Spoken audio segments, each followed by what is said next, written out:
Bonjour ou bonsoir partout dans le monde entier, là où vous suivez Eden City. Dans son émission Paroles inspirées. Sans doute vous vous demandez, ou vous le saviez déjà, de quoi nous allons parler. Eh bien, nous allons parler toujours de cette histoire ou cette maladie qui dérange le monde entier.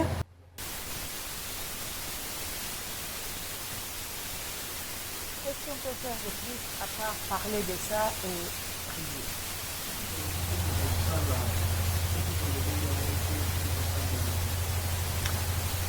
Les 5 mois dont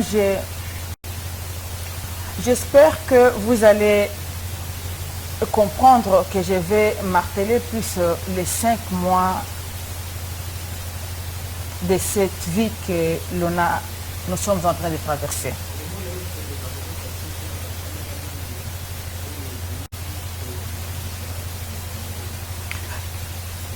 De cette dure époque que l'on traverse, qui a déjà duré plus de 5 mois parce qu'elle a commencé en décembre, la Covid-19. Décembre de l'année 2019. Kobanda na sanza décembre ya mobu ya 2019. Nous sommes en train de traverser une période qui n'a pas de précédente. Toza kolekisa sanza oyo ekekeo ekokani na bekeke nyonso te. Depuis 5 mois dans le monde entier. Wana ba sanza eleki mitano na mokili mobimba. C'est là que je reviens aux 5 mois dont je me réfère ici sont les propos de Monsieur Tedros.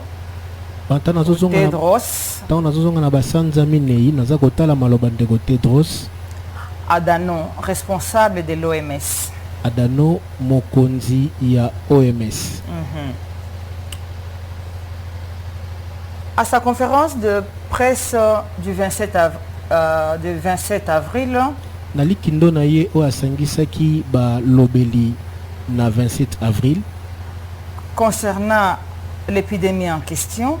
Oye bandaki kolobela bokono oya COVID-19. À Genève, il avait dit na kati na ngomba ya Genève ya lobaki boy que l'urgence mondiale était déclenchée le 30 janvier. Likama monene ya mokili mobimba ba betaki yango c'était na 30 janvier. J'ai bien dit l'urgence, il a dit depuis le 30 janvier. Alobi uta 30 janvier likama monene ebetaki mokili mobimba. Que l'urgence a été déclenchée. Wana urgence ba lobelaki yango. Dans notre pays, na kati ya mboka na biso, cette urgence n'est pas arrivée directement. Urgence yango ekomaki penza na mbala moko te. Soit ça donne de la matière à réfléchir. Wanaza kopesa biso nzela toyeba na kobanza. Qu'est-ce qu'on peut réfléchir, nous les chrétiens? Tokobanza nini biso ba Kristo? Tous les chrétiens du monde. Biso ba Kristo ya mokili mobimba. On réfléchit directement à la prière. Toza kobanza na mbala moko na losambo. On réfléchit directement à qu'est-ce que Dieu veut faire.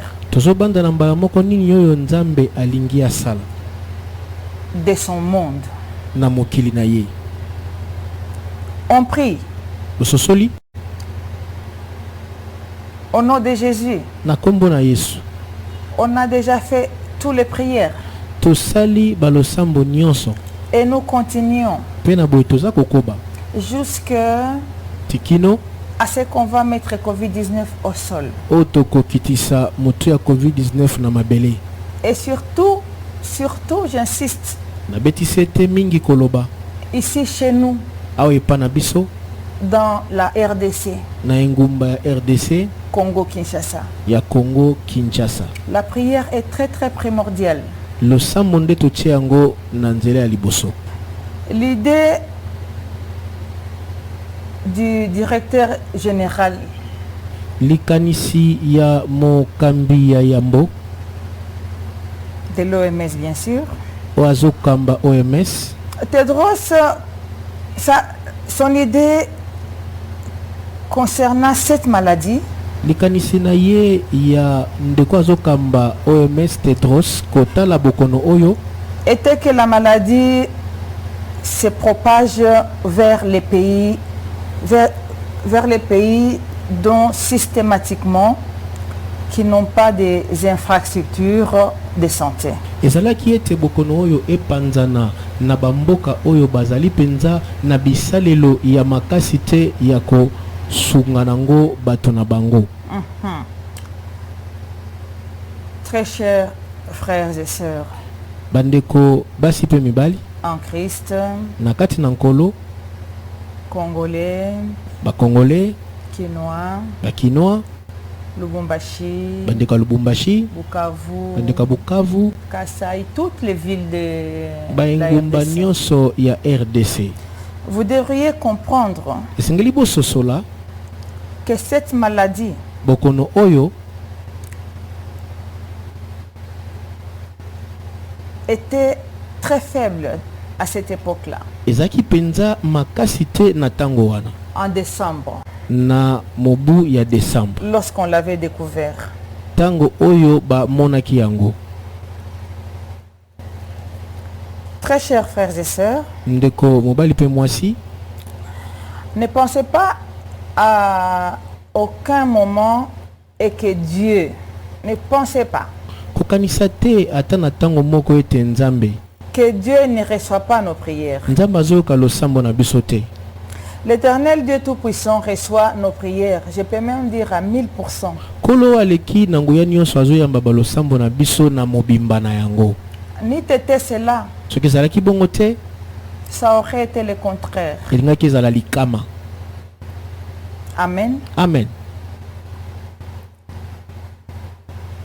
Nous devrions avoir plus le discernement spirituel esengeli na biso mingi toza na bososoli ya molimo dans cette histoire de coronavirus na likambo 19. oyo ya bokono ya coronavirus 19. Je demande à tous les enfants de Dieu, nasengi na bana nyonso ya nzambe surtout chez nous en Afrique, mingi kati na biso na Afrika d'avoir un discernement spirituel. koza na bososoli ya molimo. Ça nous amène et nous entraîne de séparer les biens et les mal, yango ezomema biso mpe ezokumba biso toyeba kokabola malamu na mabe, ainsi que d'éviter les distractions. nde boye kotindika biso kopekisa biso topanza makanisi na biso. Prenez ces problèmes au sérieux. zwa likambo mpenza na motuya. Et lorsque vous allez les prendre au sérieux, ntango yo kozwa yango na motuya, je ne peux pas jurer ici. nakolapa nda yawa Je te, suis dans la maison de Dieu. naza na kati ya ndako ya nzambe. Il suffit que chaque Congolais soki kaka kongoli ya moko prenne conscience azwi makanisi et que l'on prie avec cœur, wana toza kosambela na motema mobimba avec notre foi affermie. na kondima na biso elenda, Et c'est comme ça que nde na boye nous allons briser Satan et tous ces petits démons. biso tokobuka satana na bademo na nyonso ya mike Au nom de Jésus. na kombo na Yesu. Amen. Amen. Amen. Amen. Dans le projet na kati ya ba mabongisi à Genève, kuna na kati ya mboka Genève où se trouve l'Organisation mondiale de la santé, esika oyo organisation mondiale ya santé ezalaka, il s'agissait de nos pays. bango babandaki kolobela nde bamboka na biso. Si tu comprends bien, soko soko sosola tu malamu, as bien suivi au départ, soko sosoli malamu na ebandeli, il s'agissait de nos pays africains. ebandaki kotala nde bamboka na biso ya Afrika. qui étaient plus visés. bango nde batalaki nde bamboka Afrika. Mais pour nous, les enfants de Dieu, Kasi pona biso bana na Nzambe, nous qui avons le discernement spirituel, biso oyo toza na bososoli ya molimo du coup, na mbala moko nous nous sommes mis tomitie en prière. na kati ya losambo.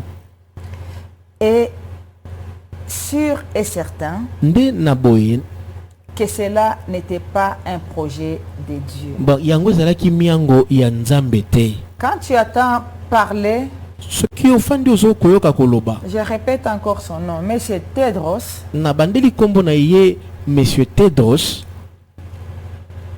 le projet de l'Organisation mondiale de la santé miango ya était de faire le coronavirus une maladie africaine. kosala ete coronavirus ezala bokono ya Afrika. Mais une chose les a échappés, Eloko moko ebungaki bango, que l'Afrique n'est plus l'Afrique de nos aïeux. babungaki ete Afrika eza lisusu Afrika ya bakoko te. N'est-ce pas? Eza bango te. Amen. Amen.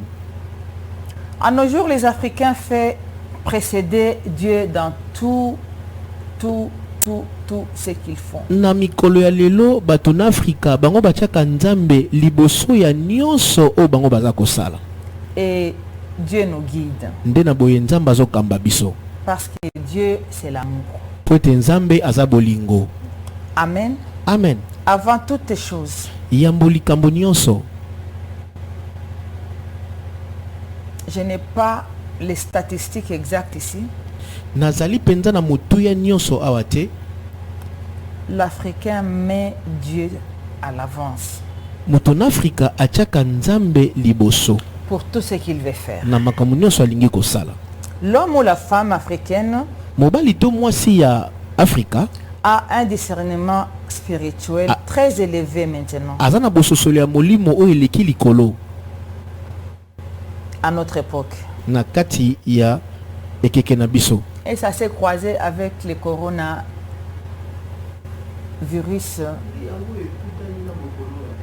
-19.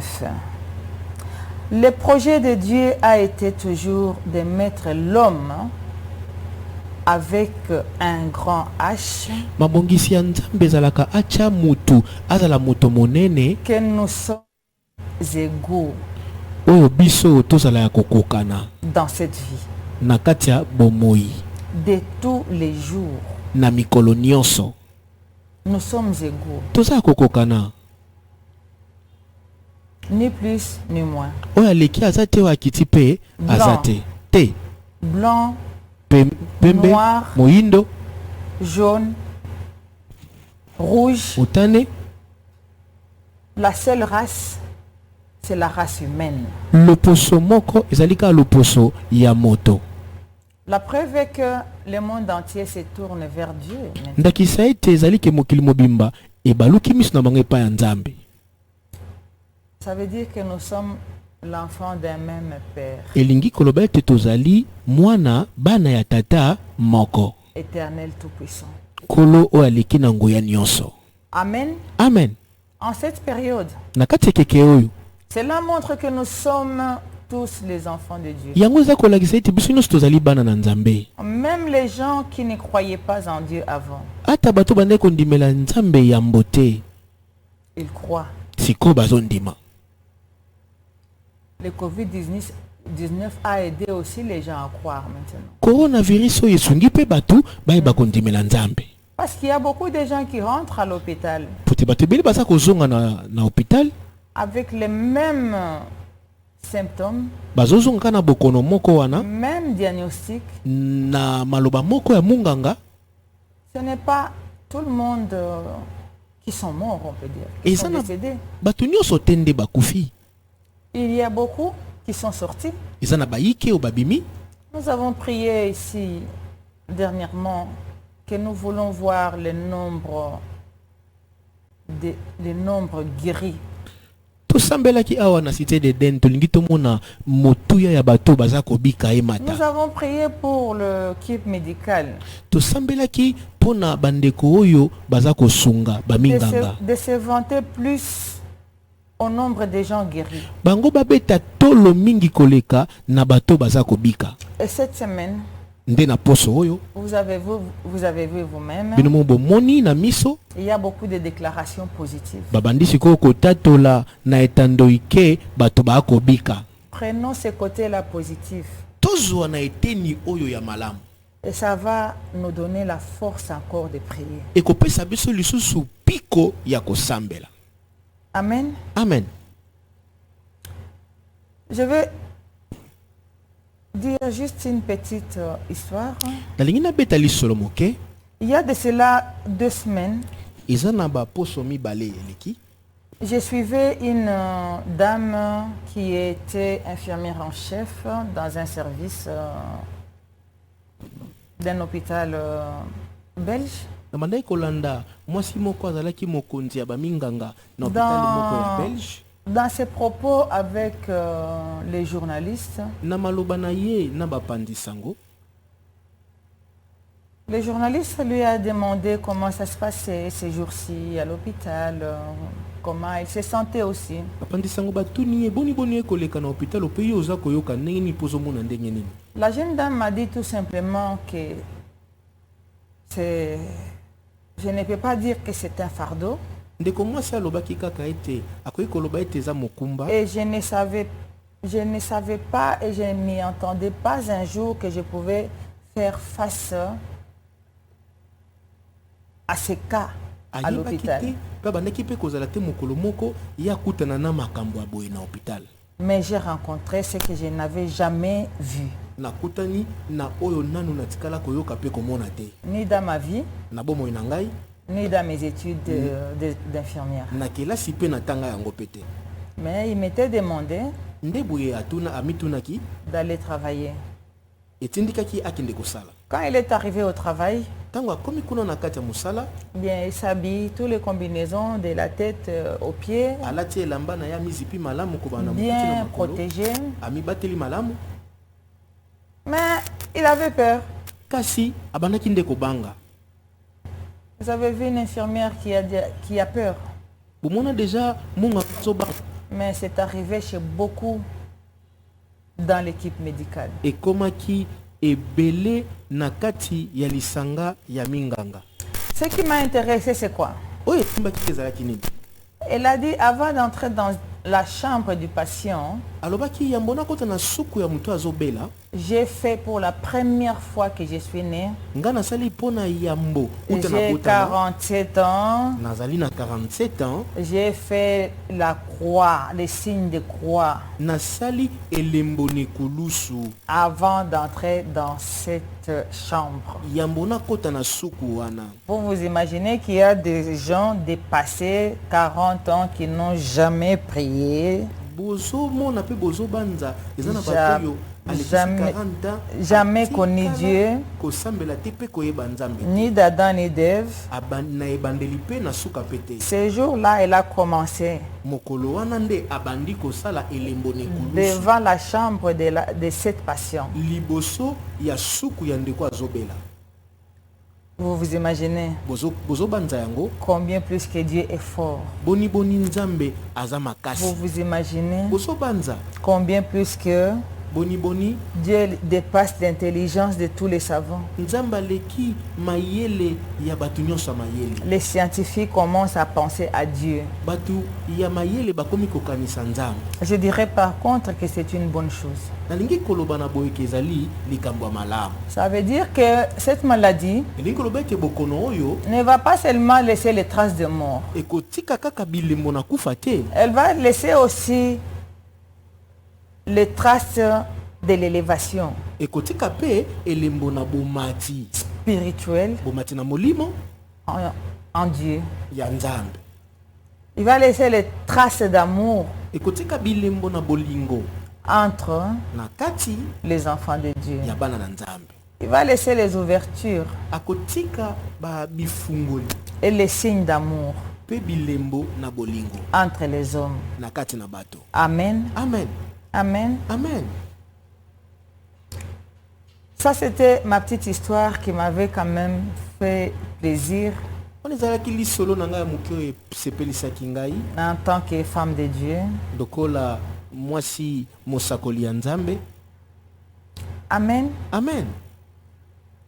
Que c'était la première fois qu'elle faisait les signes de croix. ezalaki mbala na ye ya liboso Donc c'était la première fois qu'elle a regardé au calvaire. likolo bayaki ezalaki mbala liboso atala ngomba na Golgotha. Et si tout le monde regardait au calvaire soki moto nyonso atalaki ngomba ya Golgotha et voir le sang de Jésus, voir la croix de Jésus, amona ekulusu na Yesu, amona makila na Yesu, chacun prendra bien sa croix moko moko akozwa malamu ekulusu na ye et priera correctement, pe akomema yango malamu, et les péchés lui seront pardonnés, bolimbisi ya masumu ekopesamela ye et la vie lui sera donnée. pe bomoi ekopesamela ye Au nom de Jésus. na kombo na Yesu. Amen. Amen. Très chers frères et sœurs, bandeko basi pe mibali, continuez de prier sans relâche koba na kosambela kotika te pour que le Covid-19 recule hors de nos frontières. po ete coronavirus eyeba na kobima libanda ya mboka na biso, Pour que l'avenir du coronavirus, po ete boyei ya coronavirus ne vienne pas prendre sa fin de course dans l'Afrique. eya te kosilisa course na ye ekokima na ye mbangu aya kosilisa yango na mboka na Afrika. Amen. Amen. Pour que à l'avenir, po ete na c'est lobi très important ce na que je vais ndele, dire. eza motu oyo nazoloba simba yango, Pour qu'à l'avenir, le coronavirus po ete na ndele coronavirus ne puisse pas prendre ayeba te kozwa ses origines en Afrique. esika ye awuteli, esika ye abimeli na kati na Afrika, Comme c'était le cas de choléra, ndenge babetaki pe lisolo à ya l'époque de choléra choléra. na ntango ya choléra. C'était pire encore. ezalaki lisusu mabe koleka. Le choléra qui a pris ses origines en Europe. Choléra oyo ya bandi na Europe pa mindele. Par la suite, Na nsima na yango ça a été formaté bango babongoli lisolo et la choléra a chuté en Afrique. nde choléra ekosilisa mbangu na yango na kati na Afrika. Celle-ci est devenue une maladie africaine yango ekokoma bokono ya baindo et éradiquée en Europe. nde bango babongisi yango kuna na mokili, basilisi yango na mokili ya mindele. Covid-19, COVID-19 ça va être éradiqué en Europe, yango ekosila na mboka mindele, en Amérique, na mboka na Amerika, aux États-Unis, en Asie. kuna na mboka na Asia. Mais il faut que ça prenne fin aussi ici, esengeli pe ao esila sikoyo na Afrika. en Afrique. Esila na Afrika. Que Dieu bénisse le Congo. Nzambe apambola mboka Congo Au nom de Jésus. na kombo na Yesu. Nous avons encore jusque-là tozali na ino ti tango oyo la malaria, na bokono oyo ya malaria, le plasmodium falciparum, plasmodium qui tue encore oyo eza koboma nanu, et qui est encore plus dangereux. oyo eza lisusu mabe koleka. Les plus dangereux de ces parasites mabe koleka est le plasmodium oyo ezali plasmodium falciparum. falciparum, Très dangereux. ezali mabe koleka. Ces parasites causent encore un taux élevé de mortalité chez nous. bokono oyo ezali lisusu komatisa motango ya kufa na mboka na biso. Si on pouvait compter les décès entraînés par la malaria aujourd'hui, soki babandi kotanga bayike oyo bakufi na malaria lelo, le taux de Covid-19 allait déjà être atteint motuya ya coronavirus tokokokisa yango et dépasser le monde entier. tokoleka pe mokili mobimba. Vous le saviez? bozoyeba yango. Eh bien, je vous informe. Nazopesa bino information. Cela ne vient pas de mon cerveau. Yango euti na mutu na ngai te. Ça vient de vous, les gens de la science. Euti na bino bato na mayele. Alléluia. Amen. Qui peut croire que l'OMS Nana koki kondima ete OMS n'a pas encore découvert un chercheur spécialiste dans le monde entier nano amoni te moto aza koluka ayeba na mokili mobimba qui a trouvé un vaccin contre la malaria oyo azwi mangwele oyo ebikisaka malaria qui tue encore oyo eza koboma nanu en continu eza koboma au Congo. na kati ya Congo. Mais personne n'a encore trouvé un vaccin. Mutu moko te nani azwi mangwele wana 80 à 90% des décès ici au Congo bato ebele oyo bakufaka kati na mboka Congo est causé par la malaria. yango eza kouta na boko na Mais malaria. personne n'a encore trouvé un vaccin. Mutu moko te nani azwi mangwele wana. Quand vous regardez bien l'histoire, on y arrivera peut-être, mais je pense que la malaria a été découverte en 1880. Tango boza kotala lisolo na zobanza ete tokokoma yango malaria bayebaki na koyeba yango Vous na pouvez kati ya calculer chez vous, 1880. cela fait combien de siècles? Bokoki ko calculer pa na bino yango esali mibu boni. Mais Kasi aucun chercheur spécialiste ata muta mayele moko te n'a pas trouvé un vaccin. azwi mayele ya kozwa lingwele.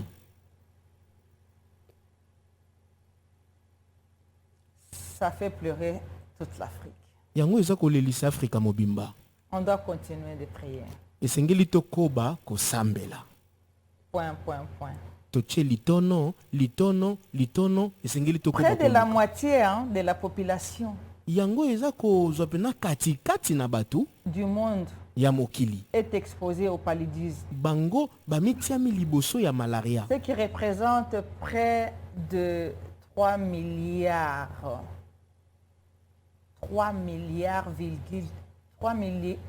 3,3 milliards. Oh motako nango eza kokende na 3,3 3 milliards milliards de personnes dans le monde na batu na kati na mokili.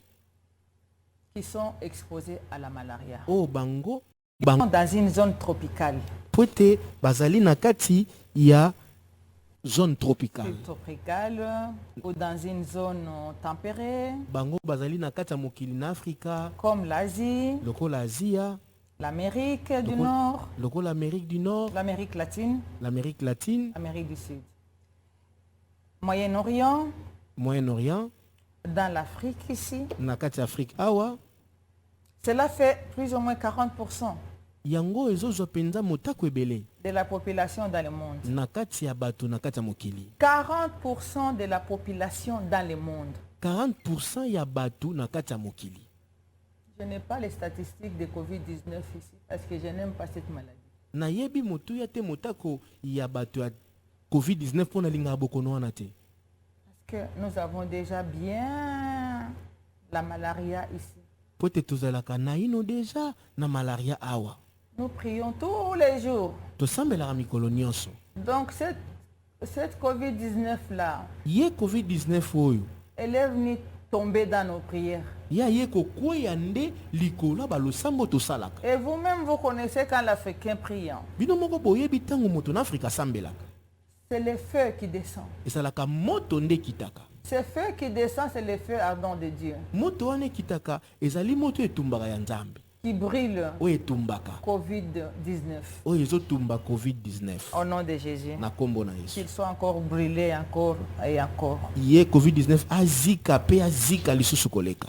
Ceux qui me croient, Amen. Bao basondimela ngai balobi amen. Ceux qui ne me croient pas, Jésus me dit, essuie tes pieds, passe. Bao basondimela ngai te Yesu ayebisi ngai popola makolo pe leka. Parce que moi, je sais que Ote ngai nayebi ete Covid-19 COVID-19 a déjà trouvé le feu de Dieu. ye akutani na moto ya Nzambe. Dans les pays où Na kati ya mboka il n'y a oyo pas des infrastructures sanitaires. oyo mbabisalelo ya kosunga bato babika eza te. Je ne peux pas déborder sur ce bureau.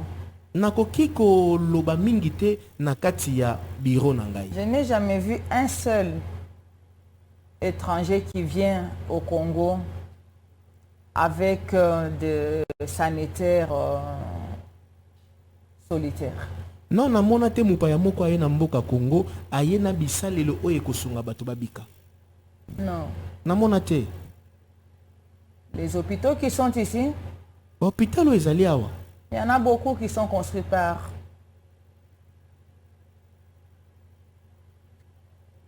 les gens que vous connaissez. Ebele tongami. Les hôpitaux. Ba hôpital ebele tongami. Avec nos petits moyens Na bambongo na biso kaka ya mukie qui nous restent après la vente ou les échanges commerciaux, oyo totikalaka nango na nsima koteka na nsima ya misala on s'améliore. nde boye toza koluka tokende mpe liboso. Et ça, je ne pense pas que l'outre-mer peut arriver à faire ça. Nde boye nazobanza te ke kote mosusu ekoki kosala yango. Amen. Amen. La population dans le monde est de combien?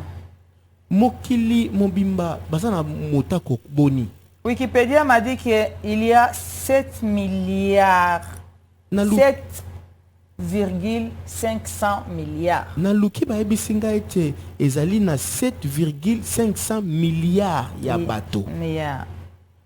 Et il y a 3,3 milliards d'habitants dans le monde qui souffrent de la malaria. Ndebo 3,3 milliards na bato bakobika na bokono.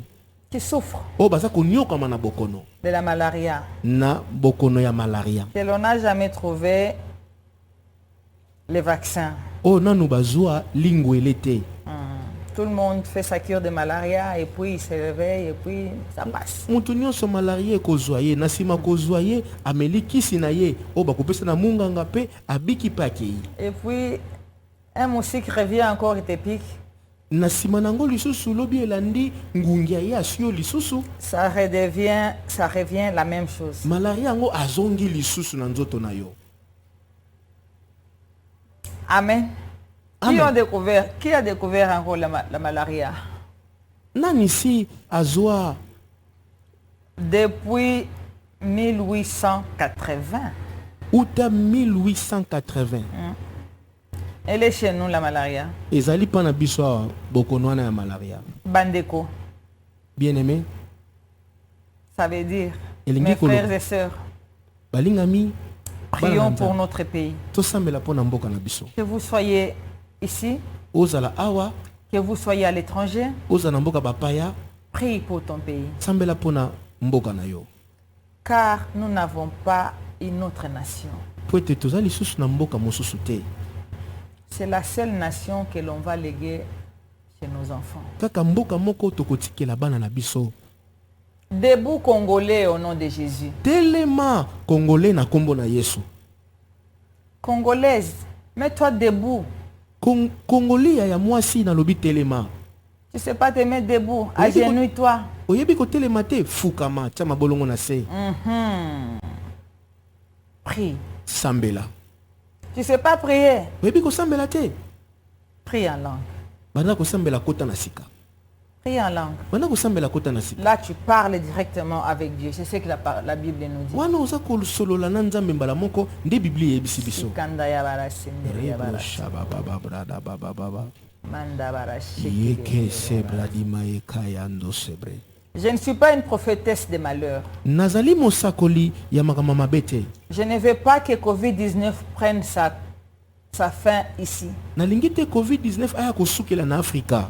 Brisons les plans des diables. Tobebisa miango ya Satana. Brisons l'agenda des diables. Tobebisa manaka ya Satana. Avec le Saint-Esprit de feu, Na molimo mosantu na moto au nom de Jésus. na kombo na Yesu. Prions pour notre nation. Tosambela pona ekolo na biso. La Bible nous dit, Biblia yebisi biso dans Corinthiens, dans 2 na 2 Chroniques, Chroniques 7, 2 Chroniques 7 verset 14. verset 14. Je vais lire Louis II. Na kotanga lui second. Si mon peuple sûr qui est invoqué, mon nom s'humilie prie et cherche ma face, et s'il se détourne de ses mauvaises voies, je l'exaucerai des cieux. Je lui pardonnerai son péché et je guérirai son pays. Dieu guérira notre pays. Kolo akokangola engumba na biso. La parole du Seigneur est oui et amen. Liloba na nkolo ezalaka iyo pe bongo. Français courant. Totangi na lopoto ya pete. Si alors mon peuple, le peuple à qui j'ai donné mon nom, Dieu t'a donné son nom. Nzambe apesa yo kombo na ye. Si tu t'appelles Chaloué, Ce qui kombo na yo ezalaka Chaloué ou Jafari, to Jafari, pense que tu as le nom de Dieu. yo banza ete oza na kombo ya Nzambe. Si tu t'appelles Bilolo, Ce qui kombo ezalaka Bilolo, mais tu es chez toi. yo sa na ndako na yo. Bilolo Georgette, Bilolo Georgette, Chaloué Jeanne, Chaloué Jeanne, vous comprenez? ozososola. Mettez Dieu Yo tia Nzambe. de Jeanne. Nzambe ya Jeanne. C'est clair ici. Balobi yango malamu awo. Il t'a donné Apesi son yo nom. kombo na ye. Alors, Nde na boye. Dieu dit, Nzambe alobi. s'il s'humilie et prie, si les Israéliens remplacent, si les Congolais de Kinshasa, Yo tia sikoyo na esika wana bakongole ya Kinshasa. Soki bakongole ya Kinshasa. mes recherches, en renonçant à leur mauvaise conduite, Nakoboyaka babitambo na bango ya mabe. moi, dans les cieux, Ngai na lola. je serai attentif, Nako tia matoi na nga na esika wana. je pardonnerai leurs péchés Nako limbisa masumu na bango. et je rétablirai la prospérité de leur pays. Pe nakozongisa bofuluki ya mboka na bango. Totangi na lokota ya Lingala.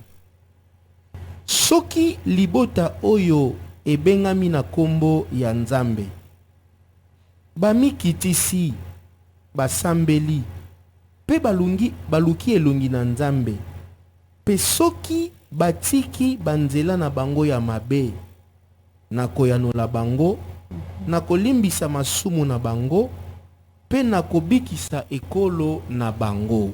Très bien, nous voulons entendre aussi en Swahili ou en Lingala ou en Chiluba. Tolingi siko toyoka na kota na Swahili pe tokoyoka na kota ya Chiluba. Ikiwa taifa hiyo inaitiwa kwa jina langu, inajinyenyekeza pia na kusali na kutafuta sura yangu na kuacha manjia zake mbaya, nitamjibu. Nitahurumia mazambi zake na nitaponyesha nchi zake. Alléluia. Amen. Totangi siko na lokota ya Chiluba. Chiluba.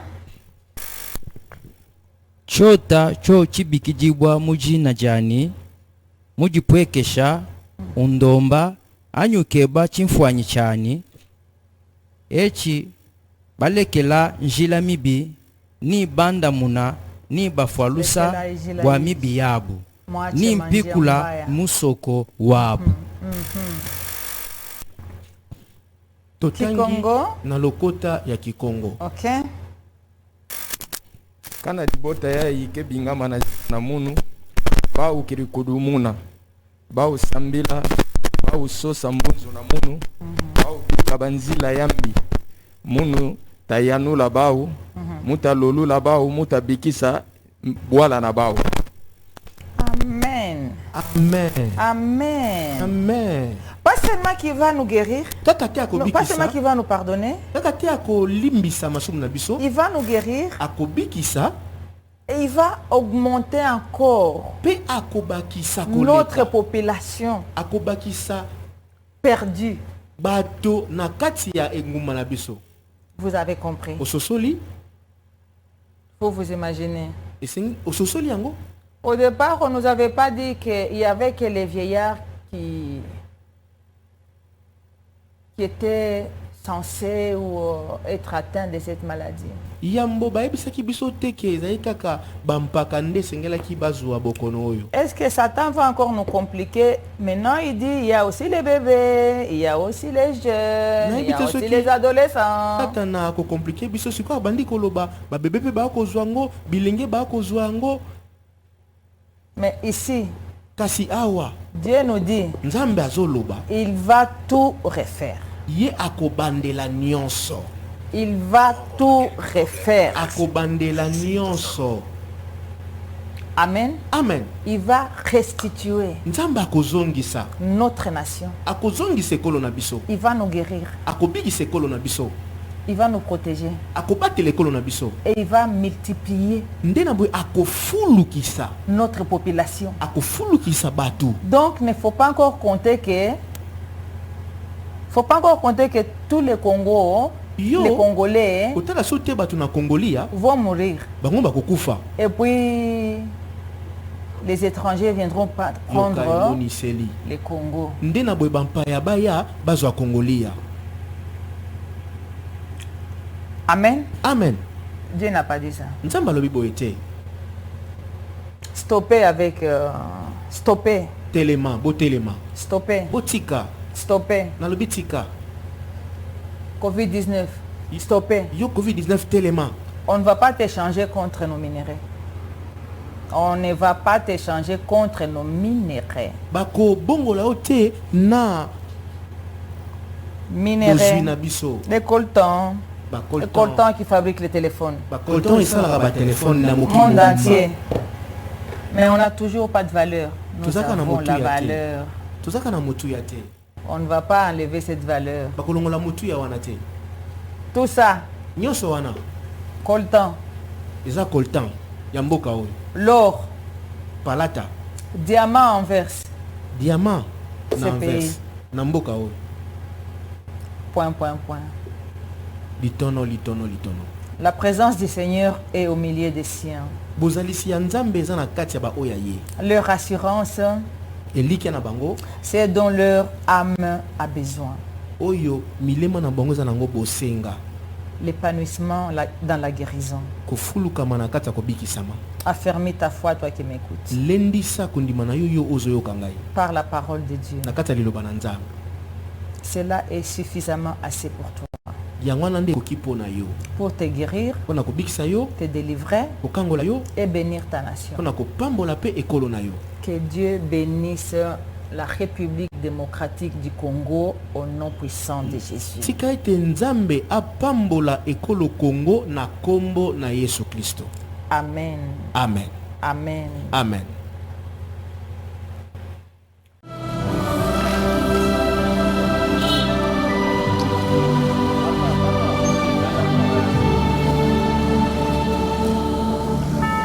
As we gotta heal, God is moving everywhere. Lord, souls are desperate. Spirit of the Lord is in this place.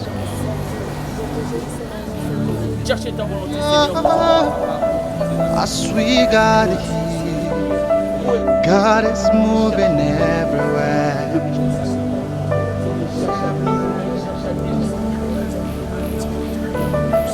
Souls are desperate. Spirit of the Lord is in this place to heal those sick, men broken hearts. Wipe your tears. It's touching you with healing wings. So lift your head. Receive your sight. Rise and walk. It's touching you with healing wings. Holy Ghost, Holy Ghost, yeah. Holy Ghost, yeah, yeah. Ha, ha, ha.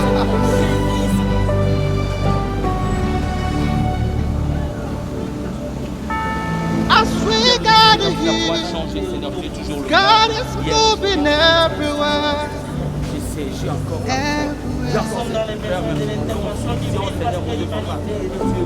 Souls are the Spirit of the Lord is in this place. Oh, to hear you sing and broken heart.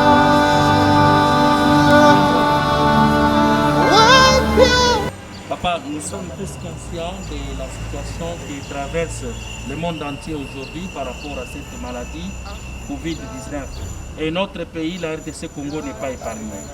Mais nous avons une assurance biblique, ce que nous trouvons dans les livres des 2 Chroniques, le 7e chapitre, le 14e verset, où Dieu dit, si nous l'invoquons en priant et en nous détournant de nos mauvaises voies, il va guérir notre pays. Nous vous demandons, Papa, si vous pouvez faire une courte prière de quelques minutes seulement pour notre pays, la RDC Congo. Oui, éternel, notre Dieu, éternel, mon roi. La Bible nous dit, car quiconque invoquera le nom du Seigneur sera sauvé. Nasengi mawa na o Seigneur okitela biso na mboka oyo Congo. Kitisa mawa na o Seigneur na mboka oyo. Nasengi guérison totale na ba maladie nyonso kati na mboka oyo Seigneur. Yo bikisa ba maladie nyonso tu na kombo na Yesu Kristo. Amen. Père Céleste, Père de gloire, topamboli au papa. Nakokuta na ba papa na biso ndenge ba yeko visiter biso Seigneur. Zamba lolo ebi kato zo vivre na mboka Congo ba difficulté Seigneur. Ya modèle ya corona Seigneur, ya wenzambe na bikama to pamboli na tongo lelo pona visite. Kasi nzambe totiki mboka na biso na maboko na yo nzambe. Yawe yoka kolela biso ba mama nzambe na bikama butu moyo tozobelela yo papa. Sembola loboko yawe likolo na nyonso papa. Yo ndoza motuya pona biso papa. Yo ndoza monganga minganga papa. O leki ba minganga mokili yawe. Mutu mususu azali te nzambe na bikama kotika biso te Jésus. Kotika biso te poete Congo za mboka nkolo. Yo pona nzambe pona kotombola liloba na yo. Pona kotombola lokumu na yo poete nzambe papa na lola. Eh Yesu sipa biso na Seigneur oyo. Na semeni oyo nyonso nzambe na matadi oyo ezoyela biso na mboka Congo. Nikola mabota la biso nzambe sipa biso. Loboko na nguya esimba biso papa. Yawe sala biso ngolu. Ambola nzambe longola pauvreté koti na moma o nzambe. Papara bazozwa moya ko bimate nzambe. Tala lelenge to kangami nzambe na bikama la bandaku. Tikate bikama na yo nzambe. Elanda biso ebomba biso nzambe na bikama sembola loboko papa. Pona RDC na biso, pona Afrique na biso nzambe. Telema mo santo olola. Yoka kolela na biso ba mama. Utumo tozobelela nzambe. Bomba biso nengo bomba kibana Israël. Bomba biso nzambe na bikama. Sipa biso na sala nguya na yo. Sipa biso na sala boko na nguya. Papa tobeli bikama. Meme na bakonzi ya mboka papa. Pesa bango sagesse. Meme na basana nzambe papa. Tolingi mo nzambe na yo kota kati na bango. Batomba malisu pona RDC. Pona kobenga na esprit nyonso nzambe.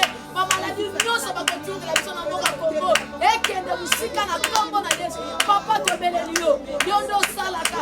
Yondo telema kabo santi papa. Tomba malfoneka. Tomba maderwa derwa kwete nzambe. Afo batela katosu nzambe. Otika Congo na bisote.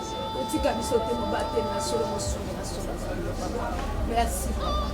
Merci. Merci Jésus de Nazareth. Merci pour la bonne santé. La Congo na Yesu. éternel, mon Dieu, mon roi. Yahweh, ton pambolo, ton puissant, ben zami malade. Yahweh, zami malade, ton puissant, grâce, ben gros, si ya kokuta na sina tango au Seigneur Jésus. Yahweh, na pambolo, na puissant, ton puissant, grâce ici, Seigneur Jésus. Zambe, mingi basu grâce, pe basu ngol oti. Mais ngai zambo pesi ngai na ndeko na nga mwasi grâce pe ngol oyo kotatola monene na moment au Seigneur Jésus. Yahweh, na pambolo, na puissant, éternel, mon Dieu, mon roi. Zambe totiki mboka na biso Congo RDC na maboko na yo. Yahweh totiki mboka na biso RDC na maboko na éternel mon Dieu. Nzambe ozoka kolela ya bana na yo. Nzambe tala malaze kotungisa bana no na kati ya mboka Congo. Tala virus ezoko tungisa bana na kati ya Congo éternel mon Dieu mon roi. Nzambe tokoki kobelela ba docteur ya mokili. Nzambe tokobelela ba docteur ndenge na ndenge. Docteur ba docteur ezali yo Nzambe. Yo ndo pesaka solution. Yo ndo pesaka guérison. Yango Nzambe tobeli présence na yo. Mawane kita likolo ya bana ya Congo. Mawane kita kata bandoko na biso ya mboka Congo. Mawane kita kata bakonja biso ya mboka ya Congo. Nzambe pesa guérison totale na malade ozo kotungisa biso. Pesa guérison totale na malade ozo kotungisa so tena moto mokwa. O babengi coronavirus Seigneur Jésus. Yahweh totili ko musika na bana Congo. Totili ko musika tena mo Dieu. Yahweh ezo makolo esonga place utaki.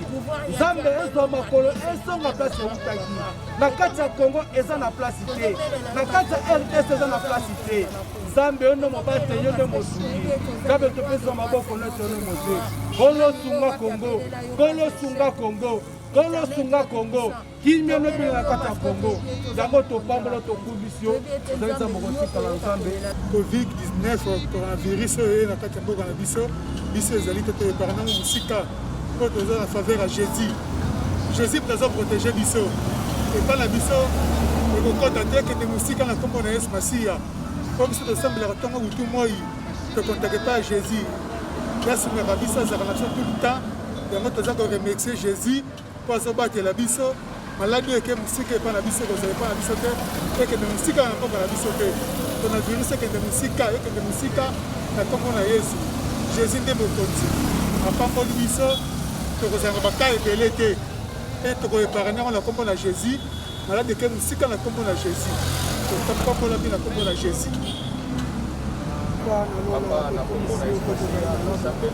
tikete bolamu na yo elaka mboka na biso tikete oyo nyonso ezali mopepe ya maladi oyo ezala mosika na biso yo lobi mokoyo batalelaka yo bayokisamaka soni te tikete bolamu na yo mpe grâce na yo ezala likolo na biso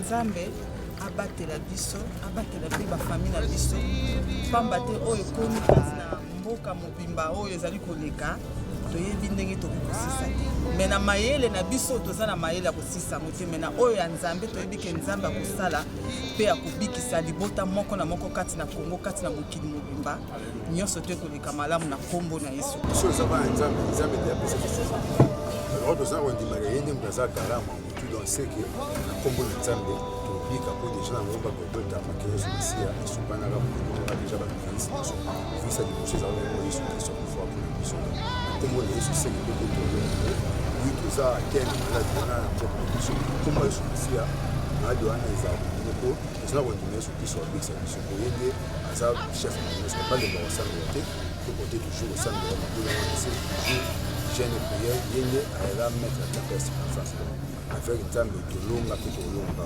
mpona mboka na biso Congo nasengi Nzambe akuvi mboka na biso na makila na Yesu Nzambe abundela biso tolonga etumba oyo maladi oyo ekende mosika na biso tobengani yango ekende mosika na biso na kombo na Yesu tobeli makila na Yesu ekouvrir biso ekouvrir mboka na biso moko na biso toza balongi Nzambe asunga biso maladi oyo eleka na kila na kombo na Yesu. De l'exaucerai des cieux. Nous te prions, ô notre Dieu, exauce-nous des cieux, épargne notre pays de tomber dans le catastrophe, dans cette calamité, au nom de Jésus-Christ. Jésus, tu es au-dessus des coronavirus. Nous croyons au Dieu Tout-Puissant, en te faisant confiance. Toi, tu as dit, ceux qui se confient en moi, ils ne seront pas confondus. Ils ne seront pas confondus parce que nous ne nous confions pas à tous. à tout ce que les hommes disent. Nous nous confions en toi, notre Dieu. Et nous croyons que nous ne serons pas confondus. Notre pays ne va pas tomber dans les travers, Seigneur, de tout ça, dans lesquels sont tombés tous les autres pays. Merci parce que tu as écouté ma prière. Merci parce que tu m'as exaucé. Ainsi j'ai prié, j'ai dit Amen. Mungu atushindie kumalala yenyewe napita Kongo. Najua sima Mungu ndio anaipita yote, na tunaomba Mungu atusaidie, ni tamu ya kitapita tu. Tunaacha Kongo yetu katika ya damu ya Yesu, ndio atushindie. Asante. Merci papa kwa kupisha miko. Sama nyikwata kwateli kumajishima. Mwalati kulomba kudi Nzambi, wala kwachisha jitu majakongo. Kupisha malonso byanza wani Nzambi jika kashi. Kudina ya Yesu musu. Sama jitu majakongo, kala ni jitalala, jita jitalala. Nzambi atukwachisha.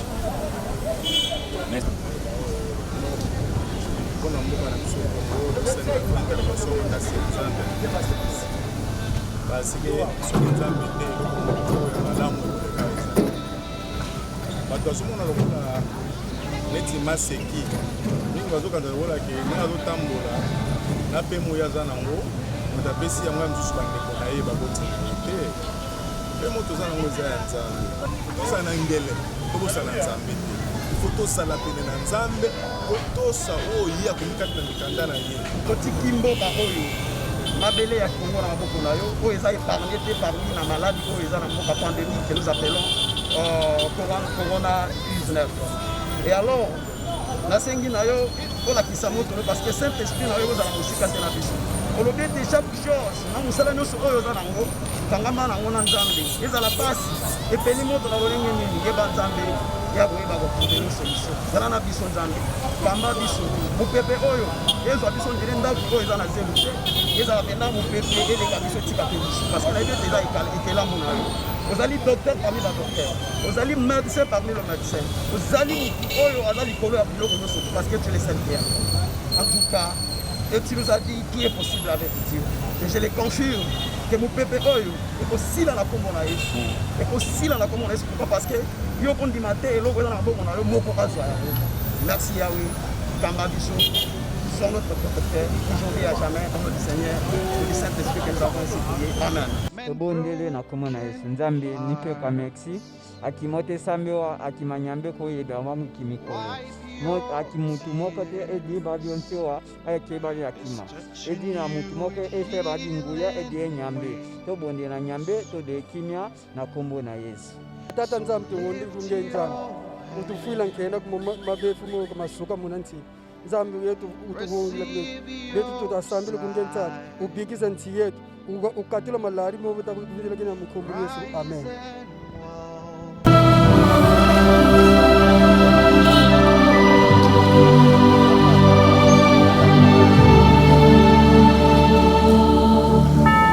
As we got here, God is moving everywhere.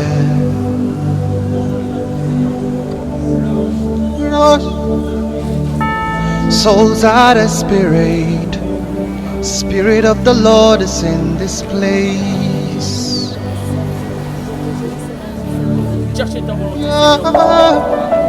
As we got here, God is moving everywhere.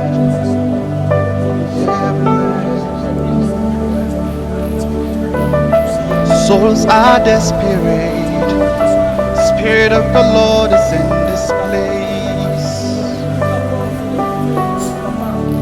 to heal those sick, men broken hearts. Wipe your tears. It's touching you with healing wings. So lift your head. Receive your sight. Rise and walk. Touching you with healing wings.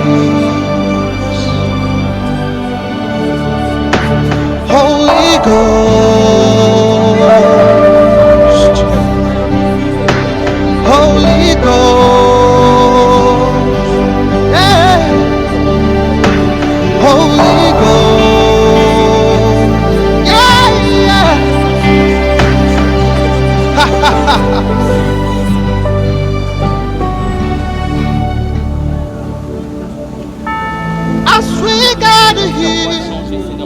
God is moving everywhere. Everywhere. Souls are the Spirit. Spirit of the Lord is in this place.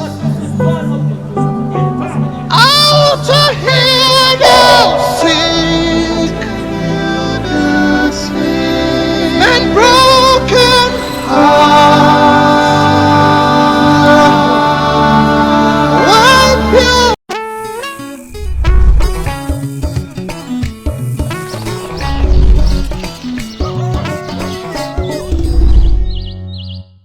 Ce mois dans notre église, c'est le mois de la charité. Et je voudrais bien que le Saint-Esprit touche même toute la nation et toutes les nations avec la charité.